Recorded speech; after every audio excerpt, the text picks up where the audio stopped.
Hello guys, जय महाकाल। कैसे हैं आप सभी? होपफुली आप सभी ठीक ही होंगे। तो आज हम आ गए हैं अपना एक नया व्लॉग लेके, जो कि है उज्जैन महाकाल का। जी हाँ, आज हम आपको करवाने वाले हैं महाकाल ज्योतिर्लिंग के दर्शन।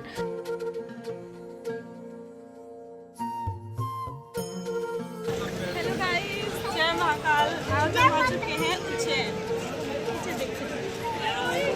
कैसा रहा आपका एक्सपीरियंस आने का? बहुत अच्छा था। सानू बोलो जय महाकाल। तो वीडियो को बिना स्किप करे पूरा देखिए, क्योंकि हम वीडियो में देने वाले हैं आपको सारी इन्फॉर्मेशन कि आप कैसे उज्जैन तक आ सकते हैं और किस तरह से महाकाल के वीआईपी दर्शन, वीवीआईपी दर्शन और नॉर्मल लाइन में रख के दर्शन कर सकते हैं। यहाँ पे वीकेंड्स पे क्या सीन है, वीकेंड्स के अलावा अगर आप आते हैं तो आपको कैसे दर्शन मिलेंगे, तो ये सारी इन्फॉर्मेशन मैं आपको इस वीडियो में देने वाली हूँ। तो वीडियो बिना स्किप करे पूरी ज़रूर देखें। तो आइए वीडियो शुरू करते हैं। तो फ्रेंड्स, जैसा कि आप सब देख रहे हैं, हम उतर चुके हैं उज्जैन के रेलवे स्टेशन पे। अगर आप चाहें तो आपके पास दोनों रूट है, बाय रेलवे और बाय एयर। अगर आप चाहें एरोप्लेन से आना तो आपको उतरना पड़ेगा इंदौर, क्योंकि उज्जैन में कोई भी एयरपोर्ट की फैसिलिटी नहीं है। और अगर आप बाय ट्रेन आना चाहते हैं तो आप किसी भी देश या शहर में रहते हैं, वहाँ से आपको कोई भी ट्रेन, एक्सप्रेस हो गई या फिर इंटरसिटी हो गई, वो आपको उज्जैन के लिए मिल जाएगी। तो आपके पास दोनों ऑप्शन है। आप जिससे आना चाहें आप IRCTC पे जाकर रेलवे की टिकट निकाल सकते हैं और इधर आ सकते हैं। रेलवे स्टेशन से बाहर आते ही हमने करा एक कैब और ऑटो, और वो हमको ले आए एक होटल पे। अगर आप चाहें तो आप होटल की पहले से भी बुकिंग कर सकते हैं। यहाँ पे प्री बुकिंग भी अलाउड होती है, और अगर आप चाहें तो आप वहाँ जाकर भी होटल ढूंढ सकते हैं।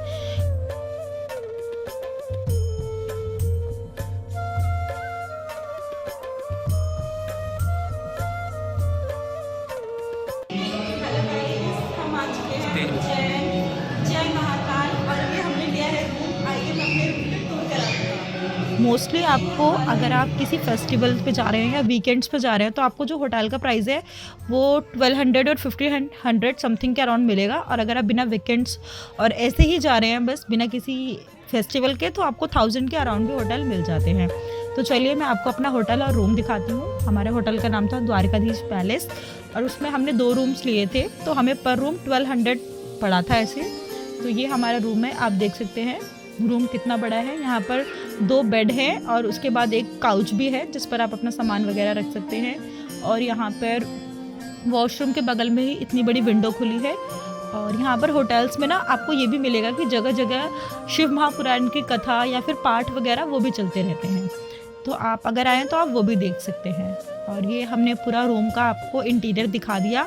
और रूम से हम तैयार होकर निकल गए थे जाने के लिए, क्योंकि हम थे सुबह से भूखे, तो हमने सोचा पहले थोड़ा सा कुछ खा लेते हैं। तो अगर आप उज्जैन में आते हैं ना, तो आपको हर जगह छोटी छोटी चाय की स्टॉल्स, जहाँ पर आपको चाय और पोहा, बड़े बड़े रेस्टोरेंट्स और जो कहते हैं ढाबा वगैरह, ये सब कुछ मिल जाएगा। आप कहीं पे कुछ भी खा सकते हैं, आपको बिल्कुल ऐसा नहीं होगा कि आप कहाँ पर आ गए। तो हमने जल्दी से किया थोड़ा बहुत नाश्ता खाना, और फिर हम निकल गए उज्जैन के, मतलब महाकाल के दर्शन के लिए।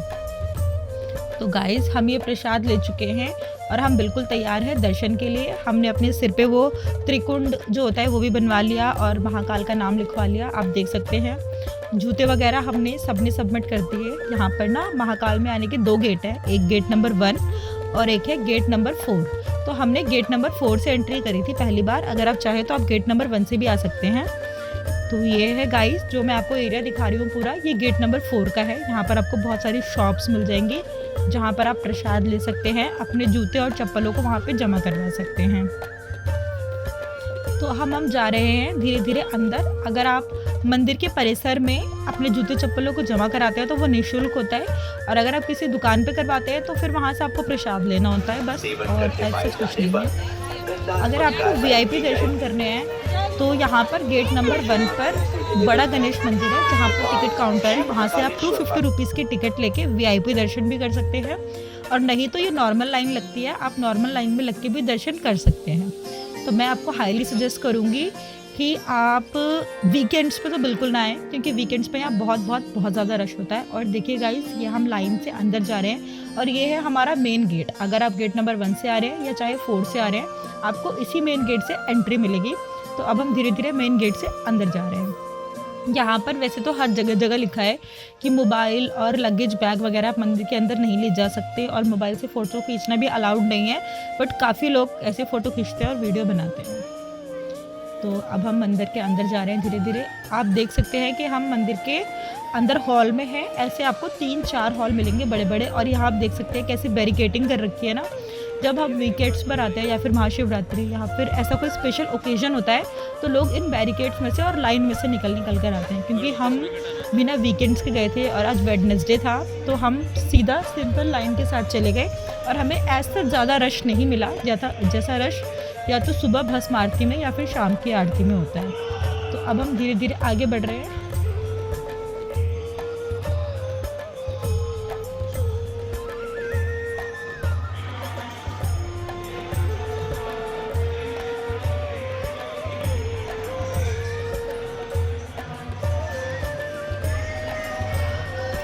अब हम जा रहे हैं महाकाल के मेन मंदिर में। ऑल्दो मंदिर तो पूरा ही मेन है, लेकिन बहुत सारे अलग अलग हॉल बना रखे हैं और उस हॉल में भी ऐसे लाइन से डिवीज़न कर रखी है जिससे कि ज़्यादा भीड़ हो तो उसको कंट्रोल किया जा सके और सबको अच्छे से दर्शन हो जाए। तो मैं आपको इस ज्योतिर्लिंग के बारे में एक ख़ास बात बताना चाहती हूँ कि ये जो ज्योतिर्लिंग है जो उज्जैन में शिप्रा नदी के किनारे स्थित है, यह इकलौता दुनिया का दक्षिण मुखी ज्योतिर्लिंग है। जी हाँ, दक्षिण मुखी मतलब जो इस ज्योतिर्लिंग का मुँह है वो दक्षिण की तरफ है।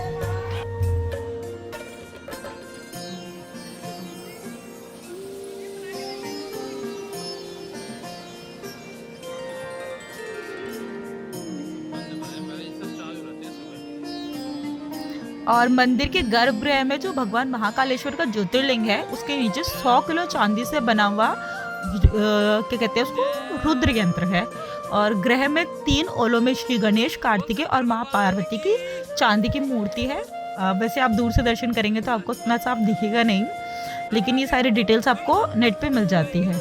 और मंदिर का जब कपाट खुलता है ना, गेट, मेन गेट, तो उसके आगे चांदी के निंदी जी हैं, पहले उनके दर्शन होते हैं और फिर अंदर महाकाल के दर्शन होते हैं। और इसी मंदिर के जो तीसरी मंजिल पर नाग चंद्रेश्वर की मूर्ति है जो कि साल में खाली एक बार नाग पंचमी के दिन ही खुलती है। तो महाशिवरात्रि से ज़्यादा भीड़ यहाँ पर नाग पंचमी में हो जाती है और लोगों को संभालना और भीड़ों को संभालना हद से ज़्यादा मुश्किल हो जाता है, क्योंकि वो जो कपाट है नाग चंद्रेश्वर मूर्ति के वो खाली एक ही बार खुलते हैं नाग पंचमी पे। तो आप देख सकते हैं कि हम कितना चल रहे हैं और इतने सारे हॉल को पार करके भी अभी तक मेन मंदिर नहीं आया, मतलब जहाँ पे बाबा का ज्योतिर्लिंग है वो अभी तक नहीं आया है। तो अभी तो सारी कॉमन लाइनें चल रही है, मतलब 250 वाली, वीआईपी, वीवीआईपी वाली, लेकिन आगे जाके जो लाइन होती है ना वो सेग्रीगेट हो जाती है। जो वीआईपी लाइन्स होती है या फिर जो एंट्रीज होती है, शीघ्र दर्शन जिसे हम बोलते हैं, उसकी लाइन अलग हो जाती है और जो नॉर्मल लाइन है वो अलग हो जाती है। क्योंकि ज़्यादा भीड़ नहीं थी तो हमने सोचा कि हम नॉर्मल दर्शन ही करते हैं, वीआईपी दर्शन फिर कभी कर लेंगे। तो अब हम जा रहे हैं धीरे धीरे मेन मंदिर की तरफ और यहाँ से आपको बाबा महाकाल के दर्शन होंगे। और अगर आप चाहें तो यहाँ पर जो भस्म आरती होती है ना उसके टोकन आप ऑनलाइन भी ले सकते हैं इनके ऑफिशियल वेबसाइट से। और अगर आप चाहें तो यहाँ पर गेट नंबर 1 के पास खिड़की से भी ले सकते हैं, लेकिन उसका प्रोसेस लंबा होता है, उसमें आपको 2 दिन लगाने होते हैं। एक दिन लाइन में लग के आपको पर्ची मिलती है और दूसरे दिन फिर आप दर्शन करेंगे। तो ये देख सकते हैं गाइज हमने कितनी ऊपर से दर्शन करे हैं महाकाल के। ये रहे जो है महाकाल हमारे ज्योतिर्लिंग। तो हमको बहुत कम दर्शन हुआ क्योंकि बहुत ज़्यादा भीड़ थी और जल्दी जल्दी करके लोग ऐसे निकाल रहे थे। ये तो तब हाल है गाइस जब कोई ओकेजन नहीं था और वीकेंड्स नहीं था। अगर आप वीकेंड्स पे आएंगे तो आपको और भी ज़्यादा ऐसे जल्दी में दर्शन कराएंगे। और इस मंदिर की सबसे खास बात ये थी कि यहाँ पर आपको जगह जगह बहुत बड़े बड़े LCD और LED मिल जाएंगे कि जैसे आप अंदर गर्भगृह में जाके दर्शन नहीं कर सकते तो आप उन LED में लाइन में लगे लगे वहाँ पे दर्शन कर सकते हैं। आप देख सकते हैं कि कब बाबा की भस्म आरती हो रही है, कब श्रृंगार आरती हो रही है, कब उनको भोग लग रहा है, और ऐसे करके आप सब कुछ LED में देख सकते हैं। तो जैसे ही हम दर्शन करके बाहर की तरफ निकले, यहाँ पर एक मंदिर बना रखा था, ओमकारेश्वर मंदिर। यहाँ पर ना बाहर हॉल में, मतलब हॉल क्या, ये खुली जगह है, वहाँ पे बहुत छोटे छोटे बहुत सारे मंदिर बना रखे थे, जैसे कि ओमकारेश्वर हो गया, गणेश जी का मंदिर हो गया, हनुमान जी का मंदिर हो गया, ऐसे ही राधा रानी का मंदिर हो गया। ऐसे छोटे छोटे ना बहुत सारे मंदिर बना रखे थे और ये सारे प्राचीन मंदिर हैं, मतलब स्वयं निकले हुए हैं यहाँ पे, ऐसा नहीं है कि अलग से लाके बिठाया गया है। तो महाकाल के दर्शन करने के बाद हमने इन छोटे छोटे मंदिरों के भी दर्शन करे। तो चलो आपको वो भी दिखाते हैं। जैसे कि ये जो पहला मंदिर हमने देखा था, ये गणेश जी का मंदिर है, रिद्धि सिद्धि मंदिर।